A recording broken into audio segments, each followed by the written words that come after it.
There was no government tourism campaign running behind the scenes of this World Cup. No coordinated strategy. No carefully scripted hospitality initiative designed to manage the international image of the United States during the most watched sporting event on the planet. America just showed up as itself. The same way it shows up every single day. Loud in some places, quiet in others, enormous everywhere, generous almost without thinking about it. And something happened that no marketing budget in the world could have manufactured. The entire planet fell for it. Right now. Today, there are people on the other side of the world who came here for soccer and left changed in ways they are still trying to find the right words for. People who are posting things about this country that have nothing to do with sports. People who cannot stop talking about a gas station. This is not the story of what Europeans expected. You have heard that story. This is the story of what America did, without trying, without a plan, without even realizing it was doing anything at all.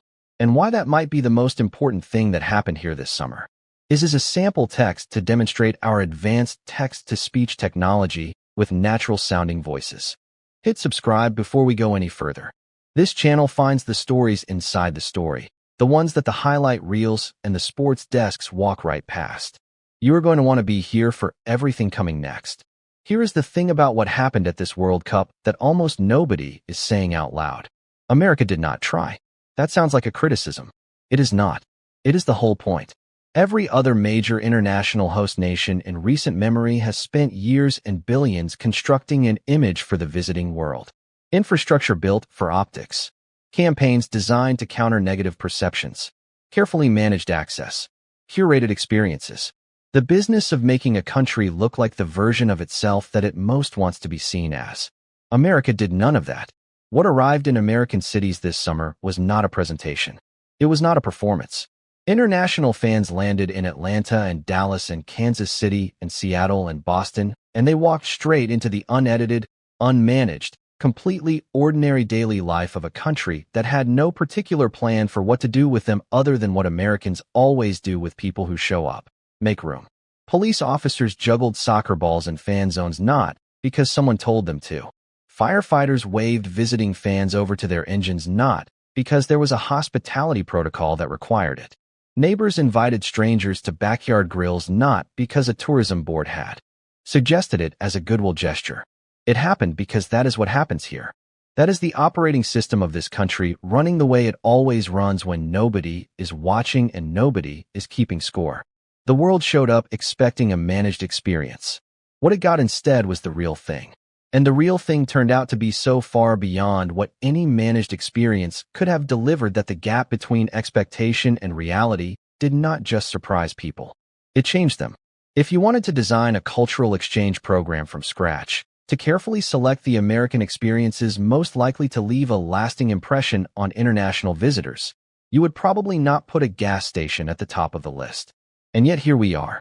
Buc-ee's became one of the defining landmarks of the 2026 World Cup in America. Not a stadium, not a monument, not a city skyline. A travel center in Texas that most Americans drive past without slowing down became, for visiting fans encountering it for the first time, something so far outside any reference point they possessed that the only available response was to pull out a phone and start recording. The spotless bathrooms alone generated their own international conversation.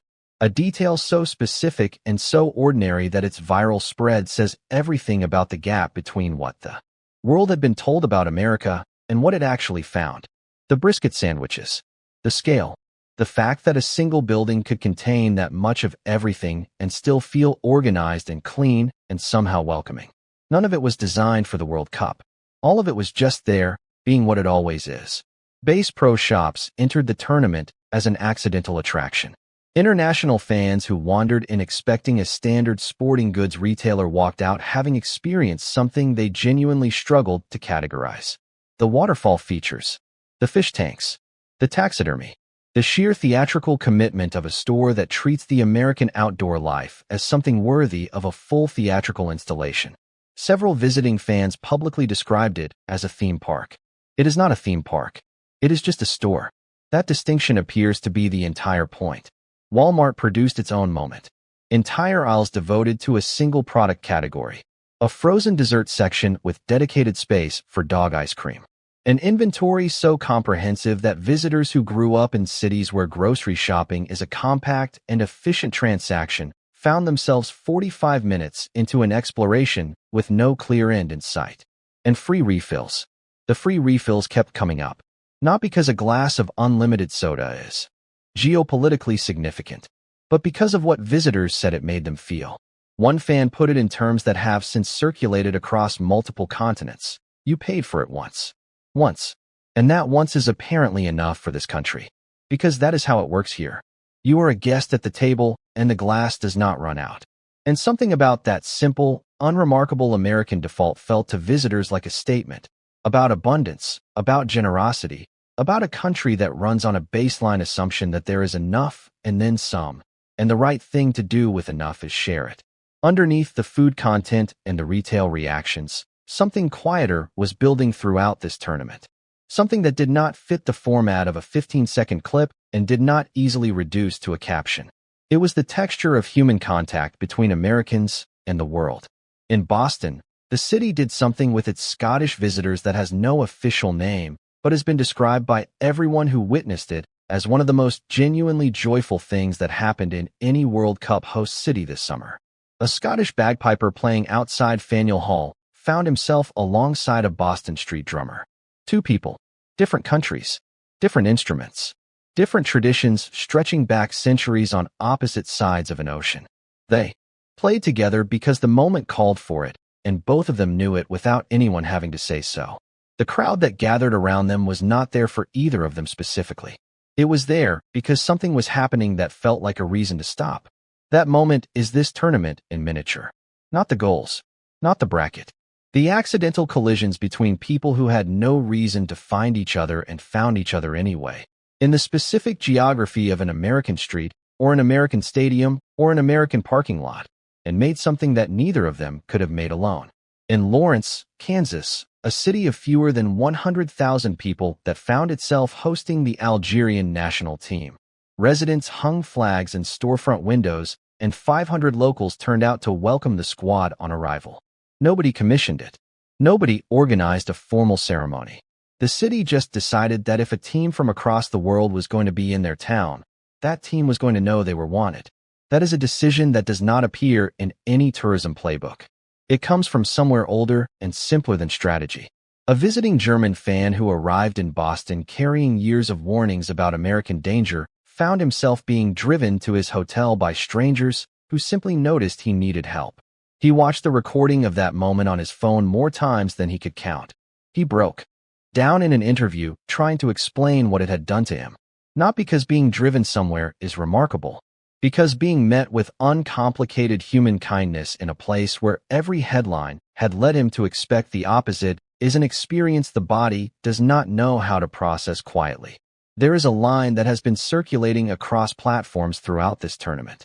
Someone posted it early, and it has not stopped spreading since. It goes like this: the World Cup is just America having a giant sleepover with the cousins we never get to see because our parents hate each other. That line is funny. It is also one of the most precise descriptions of what actually happened here. The parents, the governments, the media institutions, the political voices on both sides of the Atlantic that have been in a low-grade argument about America for 20 years were not in the room. What was in the room was the people. The fans who came for soccer and stayed for the brisket. The Americans who had never watched a minute of international football and found themselves side by side with someone in a kilt, singing words they did not know, because the energy was too good to sit out. The small city in Kansas that put out flags. The firefighter who waved. The neighbor who fired up the grill. America did not run a tourism campaign this summer. What it ran was itself. The version of itself that exists between the arguments and below the headlines and outside the coverage. The version that gets up every morning and holds the door and makes room at the table and assumes, without examining the assumption, that whoever shows up is welcome. Visitors from across the world encountered that version of this country for the first time. And what they said about it, publicly, in dozens of languages, across every platform, was not complicated. It was not analytical. It was the kind of thing people say when something has happened to them that they were not prepared for and cannot fully explain. We were wrong. This is not what we were told. We are not ready to go home. America never tried to win this summer. It did not make a case for itself. It did not campaign for the world's approval. It did not design an experience or manage a narrative or craft a message. It just opened the door, left the grill running, filled the glass again, and the world, the same world that had spent years building a picture of this country from its loudest and most painful moments, walked through that door and found something it had not been told existed. A country that is, at its core and in its daily operating reality, one of the most genuinely welcoming places on the surface of the earth. Not because it decided to be, because it cannot seem to help it. The fans who came for the World Cup thought they knew America. They were completely wrong. And America never had to say a word to prove it. If this video gave you something, share it with someone who needs to hear it. Subscribe because this channel finds the story inside the story. And right now, the story inside the story is the most important one being told about